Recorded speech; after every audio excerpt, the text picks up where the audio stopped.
Hey everyone, here's my review for the new Red Dead Redemption DLC Legends and Killers, which includes 9 new multiplayer maps for team deathmatch and all that kind of stuff, team gang shootout and gangbang, all that fucking shit. And you get a bunch of new characters from the old first game, Red Dead Revolver, and you get the new weapon, the Tomahawk, which is playable in single player and multiplayer, free roam and whatever. So I'm here to talk about them. Now, I didn't play all the maps. I'm going to tell you right now, I didn't play all the maps. I didn't have time to play all the maps because I have so many games I'm playing now.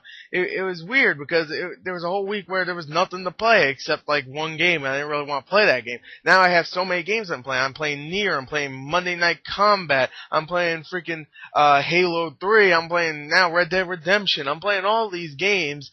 And I didn't have time to play all the maps, mostly because every time I went into multiplayer, it was playing like a map that I already played, and I was like, oh, come on. Then something happened where I would go to a different game, and then I found out, like, I don't know, it was something weird. So I didn't get to play all the maps. So before I talk about the maps, which I only played about 5 of them. I can't remember all the names, but I'll tell you what I thought of some of the maps overall.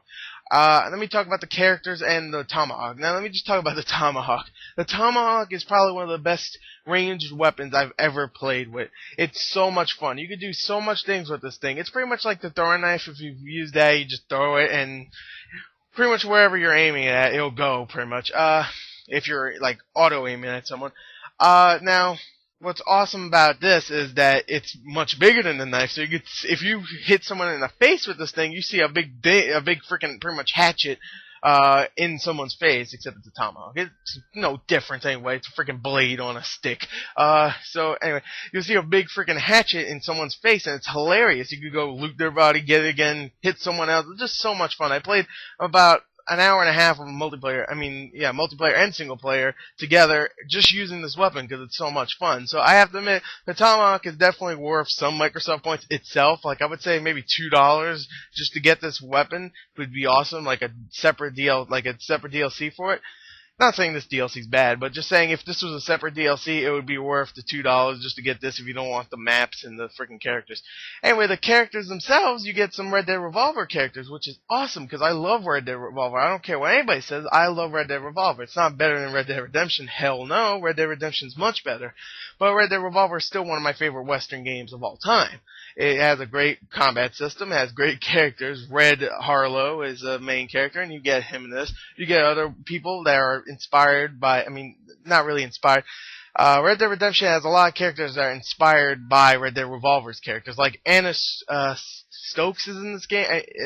From the original game, there's a girl named Anna Stokes, which is pretty much like Bonnie McFarlane in Red Dead Redemption. They're both very similar. In this game, you get Anna Stokes, and I love playing as her again. You only had a couple missions where you played as her in Red Dead Revolver, so it's cool to play her again. You get Buffalo Soldier, which was just a random soldier, kind of. You get Jack Swift, which was one of my favorite characters from Red Dead Revolver. And you get a couple other characters. You get Mr. Kelly, who you fought in a big, what the hell is it called? Quick draw competition in Red Dead Revolver. He was like the big guy. You get to play as, who else? You get to play as a couple other characters. Not really important who else you play as, really. There's a few characters like that, and it's sweet to play as them. I played as Red Harley myself because he's the main character of Red Dead Revolver. And it's sweet to play as him again. He looks a little different than what he looked like in Red Dead Revolver, mostly because of the graphic change, but it's great to play as these characters again. I don't know, it was just a great thing to play as them. Now the maps. Let's go into the maps. I didn't play all the maps. I have to admit, I did not. I couldn't. I told you I couldn't. I didn't have enough time. And if you wanted to have this review today or in about a week, I probably won't even be playing it again in a week because I have so many games. Kane and Lynch 2 is coming out, and I still have all those other games to play, like Nier and Monday Night Combat. I'm still playing Deadliest Warrior. Still playing Snoopy Flying Ace. I have a lot of games to play.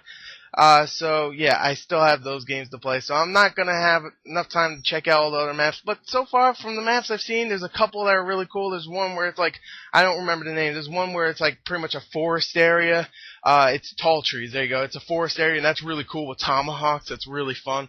There's one where there's it's like on a mountain, there's a whole bunch of rocks everywhere, which is also fun to play with tomahawks and stuff.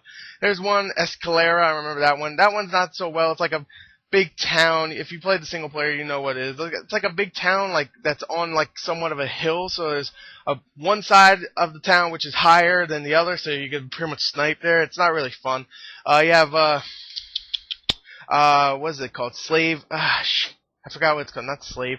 It's it's called bandit. Shit. Bandits. I don't know. I forgot what the map's called. I should have thought about this before I did this, but whatever. It's a pretty cool map. If you played the single player, you've seen this map before. It's a really cool one, but the one problem I have with it is that it's also a sniping fest. So if you just go on this building, you have protection and you can snipe, and it's hard to shoot someone if you don't have a sniper.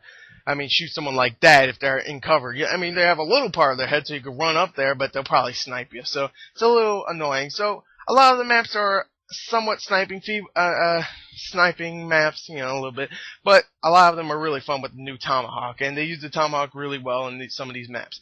So overall, for $10, you get the Tomahawk, a bunch of new characters that are from an old game, and you get a bunch of maps that are pretty much from the single player and free roam. You can play both. You can play in these maps on free roam and stuff, and single player, but you have multiplayer, competitive multiplayer, so it's a little different. So I would say it's worth the $10. If you love Red Dead Redemption like me, I wasn't even going to get this because it didn't really come with much, I think. I don't play much multiplayer for Red Dead Redemption, but I think it's worth it if you play a lot of multiplayer. Even if you play some multiplayer Red Dead Redemption, I think it's worth it because the Tomahawk is really freaking cool. So overall, if I had to give this a score, I would give it an 8 out of 10. It's very good. Not fantastic, but very good overall. So there you go. There's my freestyle review. Hope you enjoyed it. Kind of crazy. I talk way too fast. I know. Shut up. Anyway, if you understand me, then shut the fuck up. Anyway, thank you, and bye. Also, that map I couldn't think about, it was called Thieves Landing. So there you go. Thieves Landing is that place I was talking about where you can't snipe the snipers, and it's a little cheap, but still fun. Anyway, there you go. That's my review. 8 out of 10. Goodbye.